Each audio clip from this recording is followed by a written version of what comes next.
we're gonna put the story somewhere in the West. So of course, Vegas. I mean, what is more iconic when you think of crazy things that you could do in the West?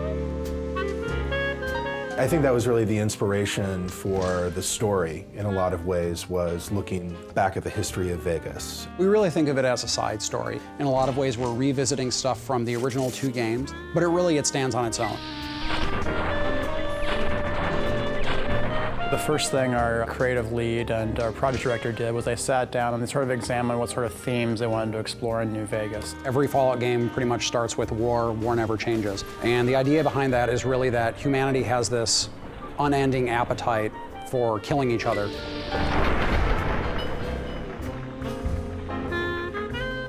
Thematically, if you're going to do a game about Vegas, you have to deal with the theme of greed. And so that's something that kind of suffuses the game. We've tried to do a lot of reversals with the title. So sometimes we're going to show you why war is absolutely necessary. Fallout New Vegas is a post-apocalyptic role-playing game. It's set a couple of hundred years after a cataclysmic nuclear war between the US and China. And it takes place at a time when the city of New Vegas is actually being rebuilt. What ties the story in is the themes of Fallout. It's always centered around water. Where are people getting water? And in case you know, there's a big area right around Vegas that has a lot to do with water. Hoover Dam plays a massive role in the game. Hoover Dam is like the pot of gold that everybody is fighting over, because in this post-apocalyptic age, to have something that can produce electricity and also water is worth, everything. Fallout 3 starts with you being born, and you're a baby, and you go through your young adulthood until you leave the vault.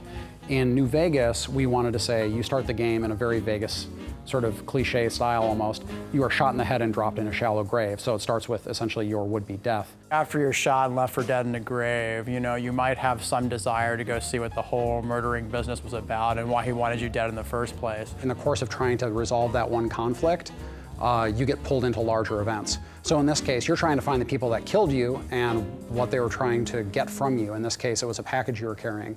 So of course, as you go around, you find out that what you were carrying is centrally tied into this major conflict in the area between New California Republic and Caesar's Legion and Mr. House, who's the guy that sort of runs the strip in New Vegas. Player freedom is very important in the Fallout series. And when we allow the player to basically have a choice in what they do and how they do it, by leaving the plot open in a way that basically they're just learning what's going on in the world, it gives them a lot more freedom in how they want to learn that information. The leader was a New Vegas type. Typical city boy. He had a bunch of great cons with him, probably hired guns. A lot of the story that comes out of a Fallout game is through the player's own experiences. What you want to do is get them a lot of hooks to adventure with and sort of bounce their own ideas off of and their own experiences. Like a lot of role-playing games, but I would say even more with Fallout, it's about choice. Do I want to be the nice guy? Do I want to be the bastard? I mean, they can go through the game just blowing everyone away at a moment's notice. They can level whole towns. They can kill everyone all the way up to the very end of the game. And we also want to make it possible for those that want to be very pacifistic and more speech-oriented and try to be a good and all-around good person. They can just leave the story, go off into the desert, go into some crazy vault, come out, just pick it up again. They can shortcut parts of the story. Really, I said, it has to start like this, and it has to end with some big conflict between humans about very human concerns. But where you go along the way is sort of what we've been defining over the course of the development process. Another thing about the Fallout quote-unquote story is what you're trying to do is just make sure that the characters you present in those environments, you want to give them a lot of depth. You want to give them a lot of purpose. There are too many characters for me to count how many we're introducing. This game is not, it's set in the future, but it's set in an alternate future. So we can take a lot of inspirational sort of figures from Vegas history and use them as sort of ideas for new characters or main antagonists. So one of the major characters, Benny, is sort of like, if you look at his sort of visual look, he's kind of inspired a little bit by Bugsy Siegel. Ring-a-ding, baby, ta-ta. We have a kind of enigmatic overlord of New Vegas named Mr. House, who is patterned after the historical Howard Hughes. Now, because of your carelessness, Benny has fled the strip. Caesar is the head of this rather frightening faction called Caesar's Legion that's looking to conquer this region. I want Mr. House knocked out of the game. A quick 1-2 punch. These bizarre characters and their sort of twisted things that they do, it's a really big part of the setting, and it's important that even though we have these terrible situations that people are in, they're punctuated by these moments of bizarre humor. Please don't do no harm to me, mister. Leastways not my face. All I got left is my rugged good looks. Because the people you meet at different points in the game can actually join you as companions and actually fight alongside you, that sort of gave us a really strong opportunity to have them reinforce the story. People are really going to enjoy our companions. Raul is very distinctive. He's a ghoul that has been traveling up from Mexico for like hundreds of years, basically, and just living in the desert. And so he has all these crazy stories to tell and really interesting personality. I'm not much use besides being a portable encyclopedia, really. I guess you could use me as a pack Brahmin. People really enjoy being part of certain factions in games, participating in the faction politics, and using their influence within an organization to sort of change the game world. You have these large factions that you're really going up against with very different desires. Like one is just, I just want to take over the world. One is, I want Vegas to survive and me always on top. They can side with the New California Republic in the war effort. They can side with Caesar's Legion. They can choose to support Vegas, or my personal favorite is that you sort of blaze your own destiny. And depending on the alliances you form with these factions, that sort of determines the future and fate of the world. The environment is genuinely reacting to what you do as the player. You have a pretty extraordinary amount of control over the outcome of the game.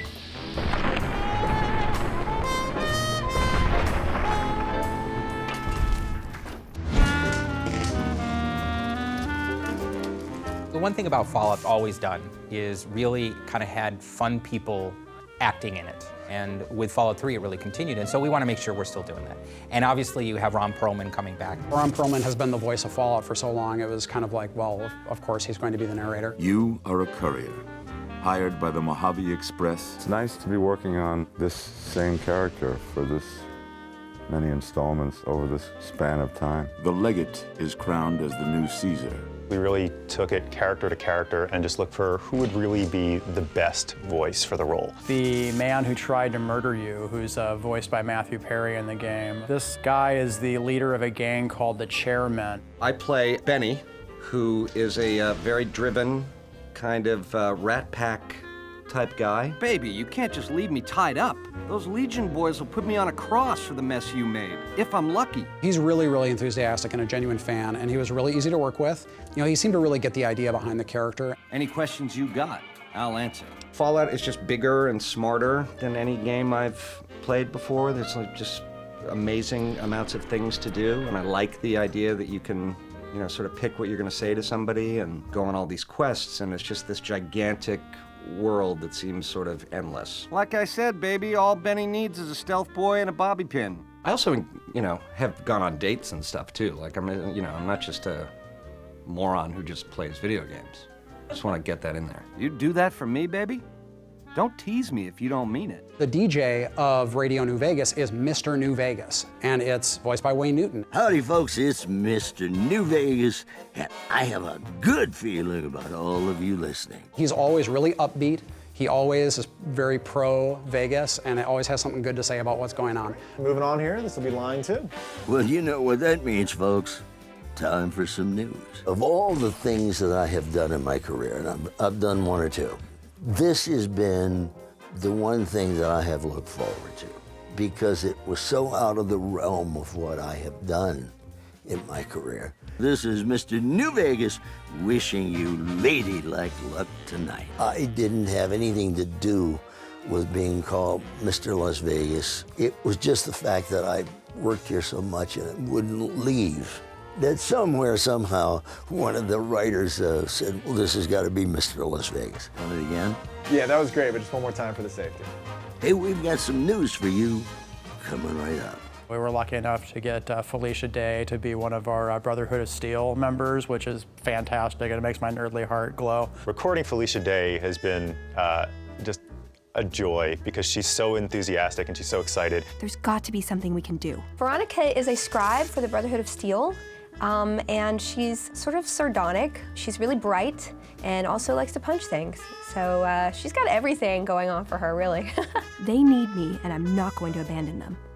That's what I actually like about the character, is that she's a rabble-rouser, but it's for the good of everyone. She really wants to improve everyone's life, and she's willing to buck the system to get it done.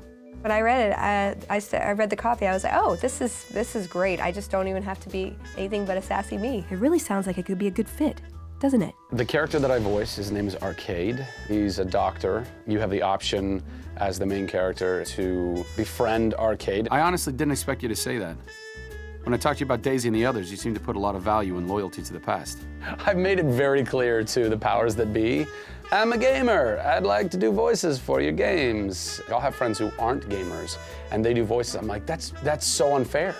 Like, I actually care about this, and you're the one who got to do the job? Bupkis. I need to make a stop before I settle in. I'll be back in a while. Thanks again for your help. It means a lot to me. Cool. Yeah, great. Hey, great, man. Marcus is a mutant, first of all.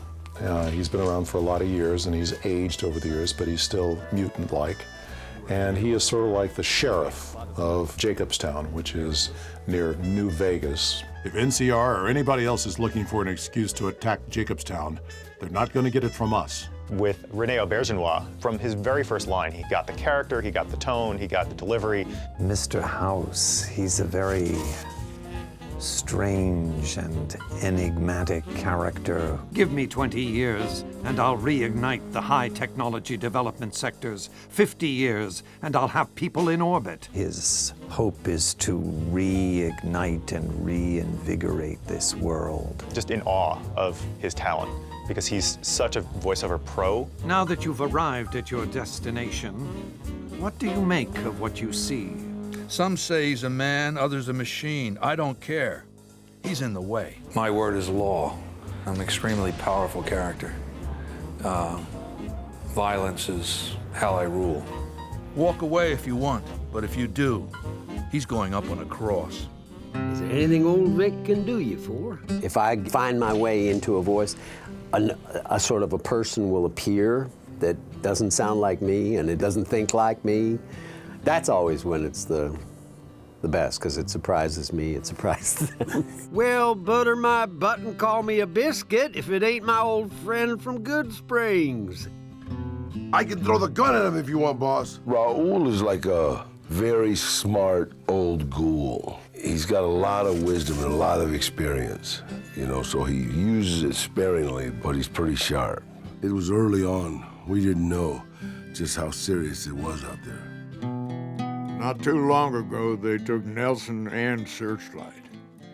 They got some camps on the eastern shore of the Colorado, and the monstrosity on the hill across the lake, that's for Caesar. Mr. Gustafsson, who's got an amazing voice, very thick and gravelly and really fun to work with. Just keeping that dam secure and operational day to day is enough work for one person. Every officer I ever talked to, or every soldier, you know, it probably influenced some of my delivery on this. So this will be lines 1 through 7, and it'll be take 1 whenever you're ready.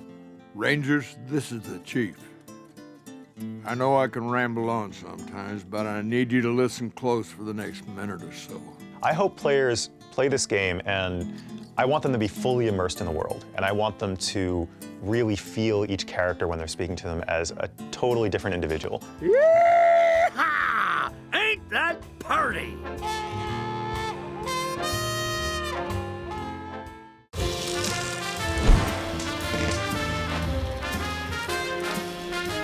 A lot of what we had to make sure that we did with the art style was to, in essence, make it still feel like the post-nuclear world that it was. And that is the kind of the weird 50s, but 100 years after the 50s, if the 50s just stayed the 50s, and then bringing in this idea of Vegas. Josh had one of the first team meetings, and he talked about Vegas as being one of his ideas, but more importantly, that it'd be the Rat Pack era. And when he said that, then I was just joyous, because it's just great aesthetics at that time. When we started the game, there were a few things aesthetically that we knew we wanted to do. We wanted to make sure that the architectural style of homes, and as well as the casinos, either reflected 50s style from the Vegas era, or it reflected an even earlier time, more like the settlers of the West. But it's all about Vegas. And so we want to make sure that we have this feeling of sort of this neon, and again, it feels like you're going in there and you're playing around with the mobsters, you're playing around with the Rat Pack. So much of Fallout is bleak. Everything's been blown up in Fallout for the most part, but the Las Vegas Strip is unique in that No nuclear weapons hit it, so when you go in, you're immediately struck that this is really one of the last places that still feels like old civilization.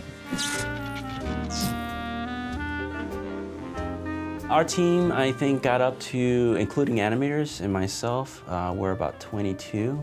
We have a lot of great people here, character artists, we have concept artists, world builders, prop artists, and they all have different backgrounds.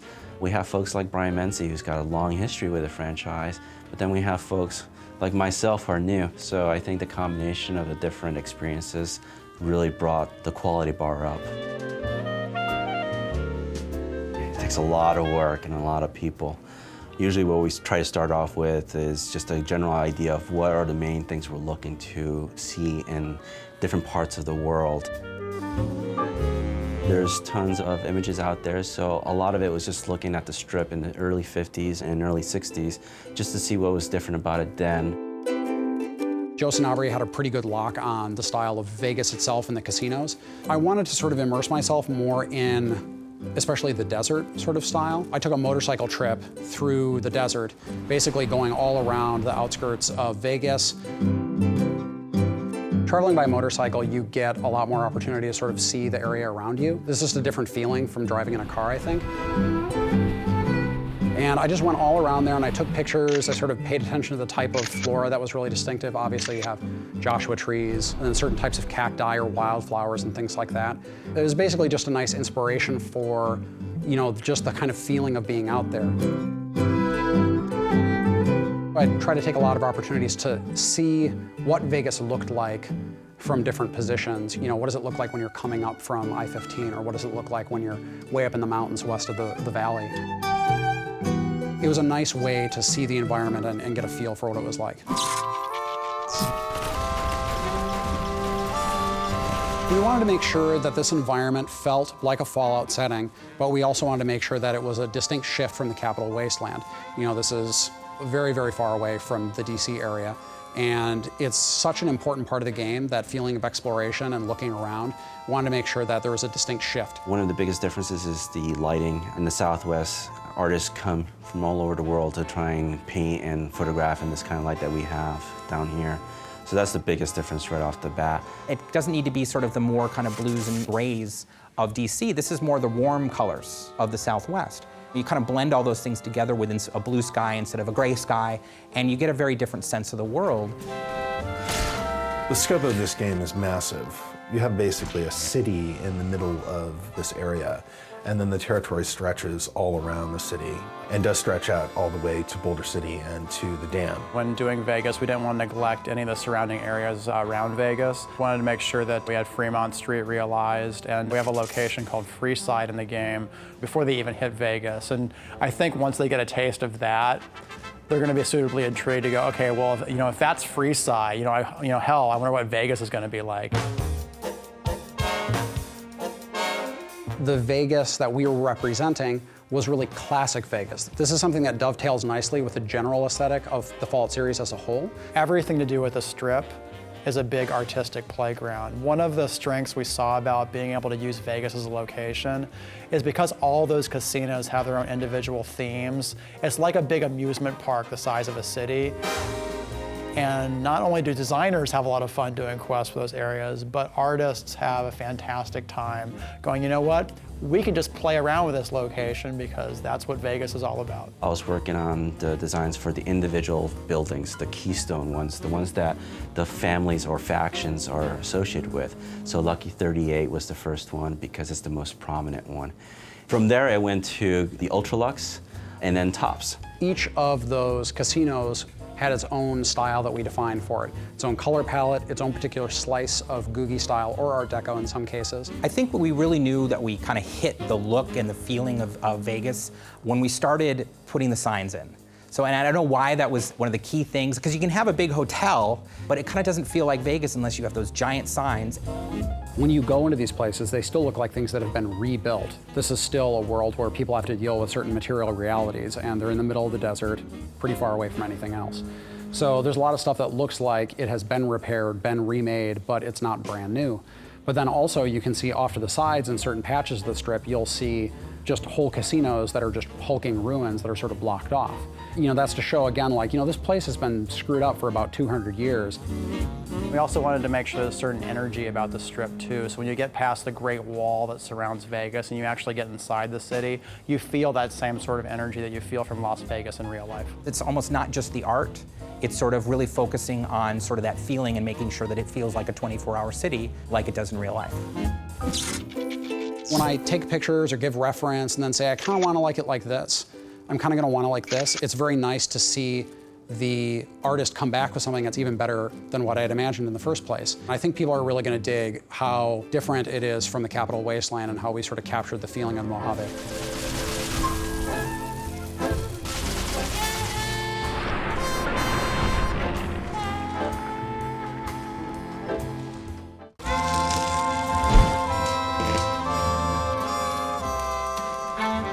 People who I knew who'd never played role-playing games and certainly had never played Fallout, curse them, they picked up Fallout 3 and started playing it. Had a fantastic time, which, kind of surprised me because I always considered Fallout 1 and Fallout 2 to be very much a role-player niche market. Fallout 3 kind of bridged that gap where it's like, you know what? It's easy for you to get into this game, and once we've got you trapped there, there's a lot of complexity and a lot of things for you to do, and we've got you hooked. We wanted to make sure, when looking at the mechanics for the game, that we weren't trying to reinvent the wheel. A lot of people like Fallout 3. A lot of people like Fallout 3. So the experience should feel familiar to them. There were places where we could give them more options and more interesting sort of tactical choices to make, whether that's in the role-playing game system or in the combat system or just in general in the game. We wanted to explore the ways that we could do that. The whole premise of Fallout is about giving the players at least 3 ways to solve each quest. Like, one of the big strengths of Fallout is it has a very detailed character creation process, and that process, right down to each individual skill, individual perks you've chosen, the game world specifically reacts to those things. That's kind of one of the design philosophies for the franchise. I think that people are going to notice in the conversations that we try to let the player in on what the mechanics are a lot more. When skills are being called on or when reputation is being called on, instead of hiding things from the player when they don't qualify to do something, we always show the player to let them know that there's something there. By highlighting those things, the player knows, like, oh, okay, so if I read the skill magazine or if I come back in another level or if I take this chem, maybe I can make this check. There's a lot of angles to this caper, complexities aplenty. When it comes to our faction mechanics, we're a lot more transparent about when that is triggering something. So when you go to a location and someone says, hey man, you can't come in here, it'll say like NCR reputation. It's like, we don't know who you are, or you've killed our officers in the past, like we're not gonna let you into this place. Those sort of mechanics, I think, are gonna be a lot more transparent than they've been in really any Fallout game. When it comes to going through combat and just having a lot of fun with combat in Fallout New Vegas, we wanted to take what was in Fallout 3 and really expand upon it. And so we've kind of done a lot of tweaks and changes and things like that to really kind of expand the fun of sort of this blend between almost like a turn-based game, which you can do through VATS, or just being straight FPS. If the person wants to play the game just purely as a shooter, I do think that they will find it in some ways easier. They will find the responsiveness a lot easier to deal with. We've basically overhauled the way combat works and how damage is calculated and how targeting works. It may appear subtle at first, but I think people will appreciate how much more responsive and natural it will feel to those that actually prefer action games. The cinematic kill cam that you get when using the VATS in Fallout 3, for example, which a number of people like, watching the critical hit. With New Vegas, you can actually still get those cinematic kill cams outside of VATS if you're doing really special moves with your weapons. VATS is an amazing system that allows you to kind of play this immersive first person, getting shot missiles and bullets and laser beams coming at you from every angle in real time, and you can immediately go to this system, VATS, and you feel like you're in control and you can play the RPG. It's just a great kind of melding of how people play games now versus sort of hinting back to how we used to play. Even a really skilled player, they still have to play the role-playing games statistical system. So they have to advance their character, get more hit points, get better equipment, and then they can tackle those challenges. If they try to take a low-level character with low-level equipment into a high-level area occupied by Deathclaws or Nightkin super mutants, they're gonna die. Like, it's really, really hard and challenging. When a person comes up to a conflict, we want them to go through a thought process. It doesn't have to be a long or exhaustive one, but when they say like, do I really want to go in there? Like, you know, they look at their stuff and they're like, okay, I'm gonna go for it. We also wanted to make sure that the mod system for our weapons was very easy to access and use. We went through a number of things where we thought, well, you gotta go to a workbench and you gotta do this and you have to have this skill. But when we came down to it, it's like, well, if you buy these things, you wanna put them on your weapon right away and use them. So when you go into your inventory, you just look at the weapon, you press a button, it shows you the mods for that weapon, you attach them and you back out. So it's a very easy to use system, and it's mostly about just the player deciding, do I wanna spend the money on this mod and do I think it'll be useful? What we try to do in New Vegas is give each of the melee weapons that you have in the game their own particular special move depending on what your melee skill is. The golf club, for example, has its own special ability called 4, where you can just sort of tee off and then do a massive knockback attack on an opponent if you have a high enough melee skill. They're incredibly easy moves to pull off with the controls. They're just a little option that pops up, and then once you fire them off, they cost a little bit more action points than a normal attack, but the results are definitely worth it. We want them to come in and go like, wow, this feels familiar, but sharper and nicer, and it feels like I have more options, because we don't want people to fall into a sense of boredom like, I've already seen this before. So they get into it, it's easy to get into, and then they go, oh, I have weapon mods I can put on these things. Oh, I have these skill magazines I can use to boost things. Oh, I have this thing I can use now. So by doing that, the player, can ease into it, but then they have a lot of flexibility to sort of learn new things over the course of the game.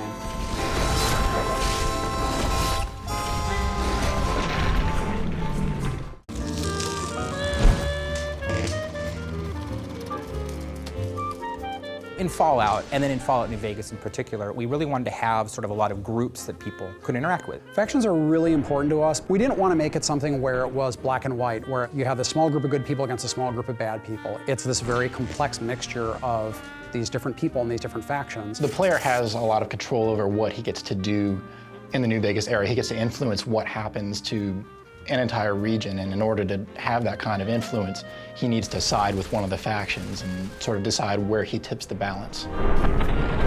It's all about war, and that's what Fallouts have been about, is war, and so how we're really showing that is war between these factions. We want the player to sort of have that hesitation when they're like, where do I really stand with these organizations? Like, is it really the right thing to back X, Y, or Z? And even if I go off on my own, what does that mean for everyone who's living in the world of New Vegas? We have 3 primary factions, one of which is the New California Republic. Which is this big, sprawling government that's gotten too big for its own good. It's so big, it can't control its own territories, it can't police its own laws, it certainly can't protect its own citizens. We felt it was really important to include the New California Republic because that was a faction that was developed in some of the earlier titles. NCR is established after the events of Fallout 1 and has a major presence in Fallout 2. And in Fallout 3, they're like a early 20th century United States frontier government. They're pushing eastward, trying to soak up as many resources as they can, annex as much territory as possible. It's basically a nascent nation state. It is doing its best to resurrect this idea of representative government. It's also, at the same time, a corrupt bureaucracy. On the other hand, approaching from the east, looking to lock horns of the New California Republic, is this huge army of slavers called Caesar's Legion. Which is this terrifying war band of slaves that has come from out of the Grand Canyon area that is just conquering everything in its path. I just like this idea that we've been able to kind of take this Road Warrior-esque feeling and make it Roman. These guys have this armor that is built out of football pads and catcher's gear and stuff like that, but it kind of looks like Roman lorica segmentata, which is the traditional armor of the Roman legions. And the guy who runs it, Caesar, he's just in it for, I want to rule the world. And Caesar is hardcore about using certain aspects of the Roman Empire as a model. I think it's a really cool organization just visually to deal with. And then also once you get into the nuances of their culture, it's a kind of interesting thing. NCR and Caesar's Legion are sort of stalemated at the Colorado River and at Hoover Dam. Hoover Dam is one of our signature locations in the game, and to be honest, it's what everyone is fighting over. It's still able to provide power for part of the region, which is its big draw. NCR controls the dam, but Caesar is right across from it. And everyone thinks that they're just gearing up for a big assault. Time is fast approaching when my legion will assault the Great Dam and invade the West. NCR troops are coming into the area. Caesar's Legion is being reinforced from the east, and everyone's just wondering, like, well, when is somebody going to do something? And of course, that's where you come in, is because you kind of help determine when this showdown happens. Of course, Mr. House is playing into it as well, because Mr. House doesn't want NCR to win, ultimately, because he doesn't want them to take control of the Strip. But that's not going to happen, because you're going to work for me. The general idea is that we have the three major factions, Mr. House, NCR, and Caesar's Legion, but then there are all these sub-factions like the Great Khans, the Powder Gangs, the Kings, the Boomers, the Followers of the Apocalypse, and the player can go to those groups and try to shift alliances. There are literally 125,000 factions in Fallout New Vegas. We're probably gonna have to cut some of them. There's the NCR, there's Caesar's Legion, there's the PTA, Mickey Mouse Club, Alcoholics Anonymous is in there right now. Each of the factions has their own style about them. Like the Rangers have a very distinctive style in terms of the dusters, and the Chairmen, the gang that runs the tops, you know, they have a very Rat Pack kind of feel about how they dress. We've actually leveraged that in the game mechanics too, in terms of if you actually wear those outfits in the game, people will recognize you as members of those factions and either fortunately or unfortunately react accordingly. One feature we've added for Fallout New Vegas is the concept of being able to disguise yourself as a member of a faction, even if you're working against them, so you can put on like a military uniform and sneak into a military base. We wanted to make the player feel like the factions were well-grounded, they had very believable motivations. We want the player to experience those factions. We want them to know what politics are at stake and what ideologies these organizations represent. So when they choose what factions they want to work with, it's based on something more than just a gut, they're good, they're evil reaction. So if you support Caesar, or if you support NCR, or if you help the Great Khans or the Kings, it's going to make a big difference. You can decide, you know what, I don't think any of you are really particularly well suited to be running this place, so I'm gonna fix that. That's where you essentially are either the active champion of Vegas, or you basically just said, it's anarchy now.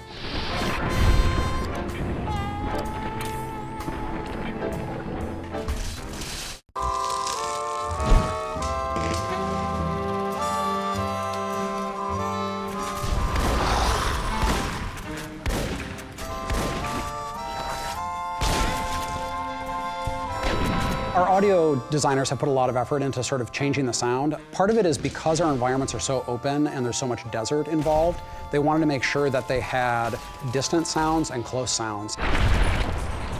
What we do is we take the Fallout 3 weapon assets and we have repurposed them so that they sound a little more like they're in the environment of Fallout New Vegas. So you hear the rapport of the sound bouncing off of the different spaces and in the mountains in the background and all that.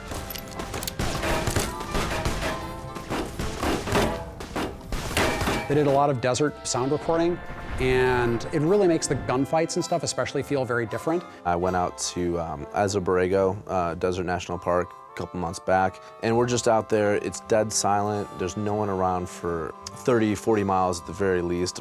We're out there digging through the rocks and causing rock slides down there. They've also put a lot of effort into shaping the sounds of the desert, and it can be very unnerving walking around because you hear these like little crinkles and rock shifting and things like that. Really, they want to make sure that there's a very strong reactive element to where you travel, especially with the music too.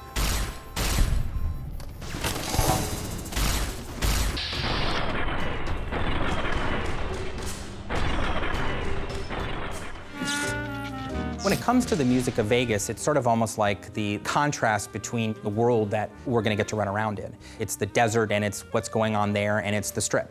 And those are two big things that we almost had to think very differently about.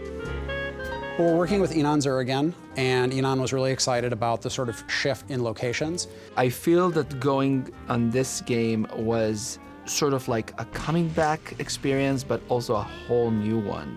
He's been working with Scott Lawler on a bunch of actually kind of experimental sounds to go into our music.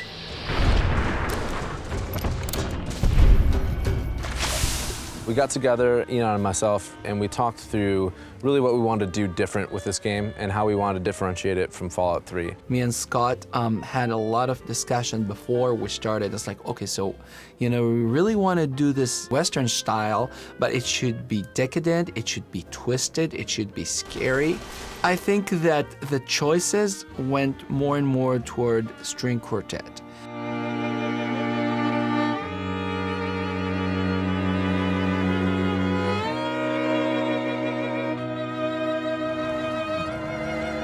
Reasons we chose that is I wanted the score to be very textural and have this sort of grit to it that you can really get from those close mic'd instruments as the rosin moves across the strings.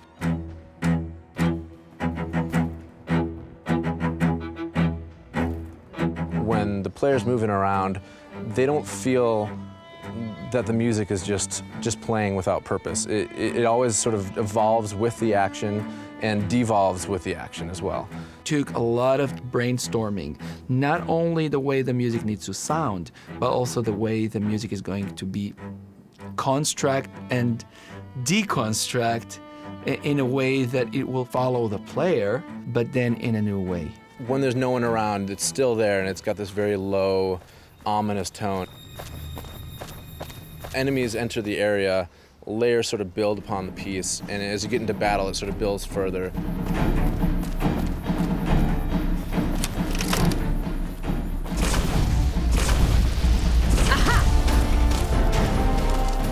But then we have to take it into Vegas.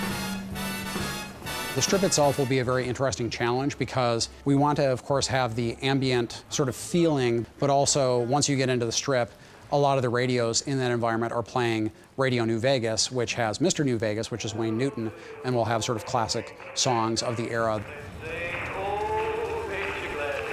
It really just kind of went from there, and it was smooth, and working with Ynon was an absolute pleasure. He came up with amazing pieces. It was exciting to come to work and look at my inbox and find, these amazing pieces of music every day. People are understanding that music for computer games is something that needs to be a very, very high level. I feel the pressure. I feel the demand. But for me, it's just fueling me. It's not really, scaring me.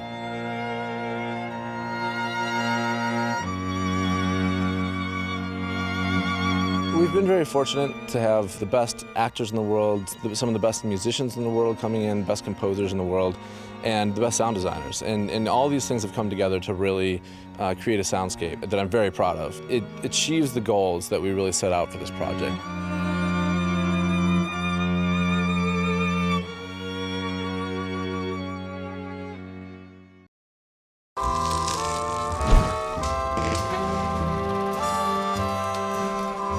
One of the things that we've tried to do is think about both technology that people would make or utilize in the new world, or things that are pre-war that people are trying to get working now that they're sort of putting the pieces back together. Obviously, Fallout has the whole, what people in the 1950s viewed the future to be like, which, immediately becomes a huge playground for, let's try this kind of blaster and this kind of laser weapon, this kind of energy weapon. It's not microchips, it's vacuum tubes. It's not hard corners, it's rounded corners. It's the ray gun instead of the M16.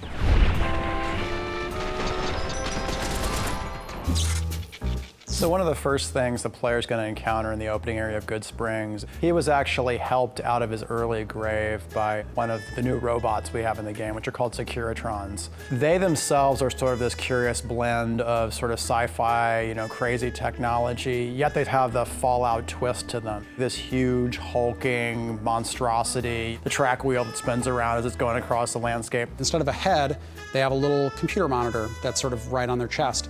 And based on the personality that Mr. House wants them to portray, because Mr. House invented them, they'll switch the sort of cartoon image. So it might be an image of a cowboy, Victor, and Victor's the guy who rescues you at the beginning of the game. Howdy, partner. Might I say you're looking fit as a fiddle? When you see that on the video screen, it kind of like disarms you for a second. You're having a friendly conversation with this very large robot that could potentially level an entire city block. And the contrast there is, I think one of the fun things that just makes Fallout. Some of our companions are pretty heavily tech-based, and the nice thing about them too is that you get a chance to modify their technology over the course of the game, and I'm not talking about just repairs and upgrades. For example, Eddie, the sort of floating eyebot that you encounter early on in Prim, he has a lot more depth than it may seem from his initial beep-boop conversations that you have with him. I think it's really important that you have a Pip-Boy, not just for the interface reasons, but it's very Fallout-y. You start with a Pip-Boy and you start with a vault suit, but they're given to you by the doctor who stitches you back up. And he says, I'm an old man, I'm settled here, I don't need this anymore, but if you're going out there looking for the guys that did this to you, you're gonna need something like this. There was a lot of guns, and there was a lot of fun guns in the first game, but we've added so many more. And some of those definitely range from the crazy 50s sci-fi feel to the more contemporary, you understand why that gun is cool because it's a grenade machine gun. And you understand the machine gun that shoots grenades is probably pretty awesome. We have a little 9mm submachine gun. It looks like a World War II grease gun, like sort of compacted, and that's a really cool, distinctive little weapon. The Ranger Sequoia, which is this massive ornamented revolver that only elite Rangers have. It fires like rifle rounds. It's very powerful. We wanted to make sure that energy weapons had a very distinct feeling from guns. We wanted there to be something mechanically different about them so that the player had a different type of experience while using them. So we introduced this thing called the Recharger Rifle. And the Recharger Rifle, you don't have to carry ammo for. It recharges it automatically. But it doesn't do it as fast as you can shoot it. You have to kind of pace out how you fire it. Also, we leaned more towards Western-themed weapons, so we have more revolvers, single-action revolvers like a .357. We also have lever-action rifles and shotguns, which are pretty entertaining to use. Fallout New Vegas really lets you kind of pick a specialty when it comes to a weapon and play it all the way through. And still get, of course, the great thing with eyeballs exploding out of people's heads and all that kind of stuff. Maybe there's something wrong with me, but I enjoyed it every single time. One of the big centerpieces is Helios One. We have this company in the Fallout universe that's been around for a long time called Poseidon Energy. And a lot of their projects are seemingly benevolent or seemingly just sort of general energy projects, but they often have a sinister application. When you go into it, what you can eventually learn is it's actually powering these terrible lasers called the Archimedes laser system. And eventually you can get like this little ray gun called Euclid's C-Finder. And all it's doing is it's finding the C point on a triangle so it can shoot an orbital laser down at whatever you shoot at. This ridiculous little teeny ray gun that you go around and go, meep, and then just it blasts this huge area.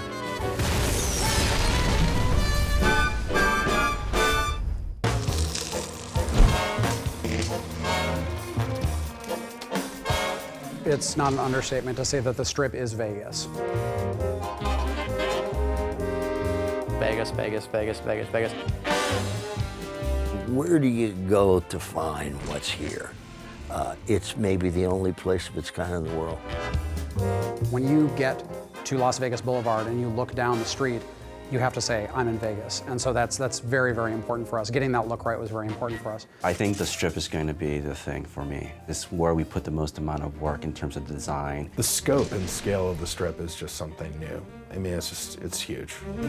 We want to make it big and huge and giant casinos and giant neon signs and tons of people milling about and make it feel like I'm actually on the Strip in real Las Vegas. What we wanted to do was make sure that we captured a lot of the elements of Vegas that people today in the real world are excited about and appreciate, but at the same time make sure it had that 1950s sci-fi sensibility about it. You know, that idea of recreating the spirit of classic Vegas, because that's also more of a Fallout style. One of the things that kind of excited a lot of the artists and designers here was the ability to sort of take an amusement park city and then just play around with all the visual themes and the energy that Vegas has. Our lead artist, Joe Sanabria, went through and started making just silhouettes of the shapes of the casinos. We blocked out a chunk of land and started just placing individual buildings to get a feel for how big things should be. And those are profiles that we could look at from a distance in the wasteland, and because we wanted to make sure that when you saw these things from a distance, you're like, that's the Strip. There's nothing else that's like it when you look across the desert. While I was working on those, the artists were making proxies of those buildings, very low-res versions of them, just so that we could get an idea of how they would fit in the map. And then once we got onto the Strip itself, we started building them up, building the details, the lights on them, looking at it during the day and at night, and then populating it to see what it looked like as a living and breathing environment. And that's when the artists themselves pretty much take ownership of it, and it goes from my hands to theirs, and then that's when they start to do all the cool things we see in the game. When you arrive at the Strip, it's definitely a wow moment. When you go through the gates of the Strip, you find yourself in a location that you really haven't seen anything of its like in the Fallout universe before. We knew we wanted the player to get that feeling that you get when you go to the real Las Vegas Strip, which is, you set foot at one end of the Strip and you look down and you see like all the neon lights. It's about kind of bringing that feeling back of those big signs that say, Dean Martin and Sinatra, playing and things like that. We're going to examine all the different vices in human nature, spread those amongst the casinos on the Strip. What are the main themes of Las Vegas when you go there? And things that always come up are, luck, sleaze, luxury, organized crime. Each casino has its own theme and its own feel, and as soon as the player goes into it, they get it. You have the Tops, which is run by a tribe called the Chairmen, and they really harken back to the Rat Pack. Everything about it is very Rat Pack oriented. Benny is very Rat Pack oriented, and so it has this whole theme goes throughout it. Then you also have Gomorrah, which is run by the Emeritus, who are basically like the mob past of Vegas. The whole point of the casino is sort of a sex sells kind of idea. As soon as you step into the door, there are flames going up on either side of you. There's the demonic statues off in the corner. Women dancing in cages and prostitutes literally walking around and soliciting you while you're trying to gamble. It's also, of course, one of the most profitable casinos on the Strip, because you have a lot of servicemen from the New California Republic Army who are going to the Strip on leave. This place smells like booze and sex. That's why I always come back. Mr. House's casino, the Lucky 38, that has a very mausoleum feel about it intentionally. So when you go in there, you feel like you're actually walking into an ancient crypt, a part of the old world that hasn't been touched. And that's supposed to reinforce a lot of his character in that location. We also have the Ultra Lux, which is the super ritzy casino. Big, high dome, very nice people greeting you and being maybe a little too well-mannered with you. I am at your service. Ultra Lux is all known for basically being high society, and so you can kind of hobnob with the wealthy elite that do visit the Strip because they tend to stay there. You look like you'd be more at home at one of the other hotels. I think a big part of Vegas, no matter what time period it's gone through, each casino is trying to sort of carve out its own particular theme and niche, and it was a lot of fun coming up with those styles for the casinos, specifically in New Vegas. You also see a lot of debauchery on the Strip, of course. You see a lot of drunken soldiers who are kind of stumbling around from casino to casino. Walking around in drunken stupors and puking on the sidewalks and dancing naked in fountains and that sort of thing. Securitron robots will roll out of there and patrol the Strip quietly, just day in and day out. So if you show any iron on the streets or start shooting, those guys will take you out.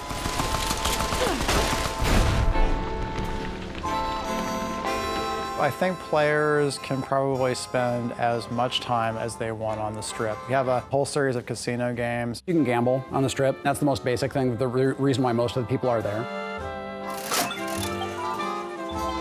There's an extensive series of quest lines that go on within the city, as one might expect. Players should have plenty to do.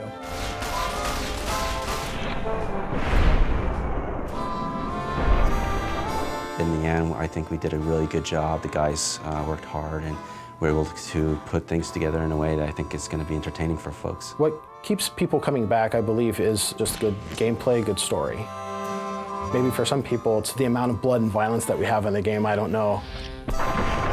Taking a previous past and create a total new reality derived from this past. I think people are just really, it turns them on. If you enjoyed Fallout 3, when you get into New Vegas, you're going to get a lot of shocks, you're going to get a lot of surprises, a lot of reversals, and you're going to get another classic Fallout experience.